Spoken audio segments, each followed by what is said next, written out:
This guy has the right idea. The walking cane doubles as a hat rack. I'll have to remember that when I reach his age. Cokeville at number 1, Little Snake River, first quarter. Little Snake River wearing the white. Let's start these highlights off with some defense. Miles Engelhart says, talk to the hand, buddy. You're not doing that in the snake pit. On the other end, the Rattler offense went to work. Connor Lee is in the corner, and he's causing some trouble in a hurry. That's the first 3 of his 12 points, and his team is on the scoreboard. Of course, what he could do from one side, he also could do from the other. Here comes 3 more from the junior, and he'll bury another one. The defending 1A state champs quickly jumped out to an 8-zip lead. Cokeville had a hard time getting started, but they eventually got going. Brendan Cook is making a deposit at the bank. He led his team with 14 points, and the Panthers are down 9-2. But the undefeated Rattlers were looking for opportunities to strike, and they found plenty of them. Rex Stanley is open inside the paint for 2 of his 16 points. That contribution put his team up 11-2. They were pulling out all the stops, and some plays were just that easy. Daniel Willie slips in the back door, and that proves my point. Home team goes up 13-4. LSR was scoring from just about everywhere. Engelhart, he's going to count to 3, and then he's going to move the ball.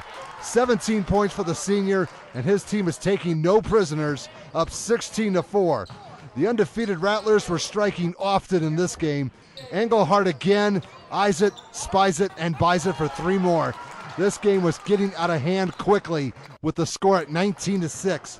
The defense and transition game was clicking as well. Stanley rips off that pass, and he's taking it the other way.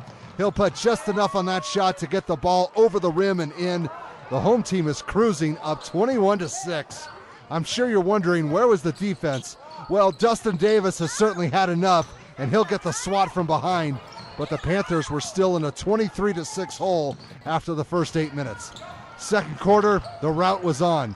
Will he go for 2 or will he go for 3? Well, the 3-point shot is a lot prettier looking. He'll take it. Little Snake River's up 26-6 at this point. As for the opposition, well, this was just not their game, but they tried. Cody Nate's going to get the bucket and the whistle for Cokeville, but they had a lot more to do, trailing 26-8. The Rattlers were just sinking their fangs into their prey all game long. Lee gets the interception, and he's got a pretty easy path to the hoop. They would build up the score to 28-8. Later, the home team was just squeezing out every point they could get their hands on. Someone forgot about Stanley, and he'd make the opposition pay.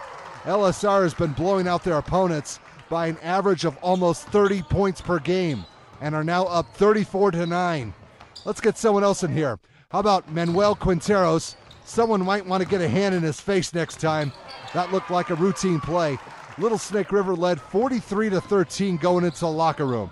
Third quarter, it was already obvious as to which team was going to win, but we're not completely without mercy. We'll give Cokeville a little bit of love. Somehow Cook ended up with the loose ball. He'll get the hoop and the hack and a chance at one more, but the boys in black are still down 55-17. Okay, one more and we'll wrap it up. Braxton Delgado gets the last highlight with a kiss off the glass for the Panthers. Thankfully, LSR would ease up on their attack plan. The final score could have been much worse, but they settled for a 59-33 win.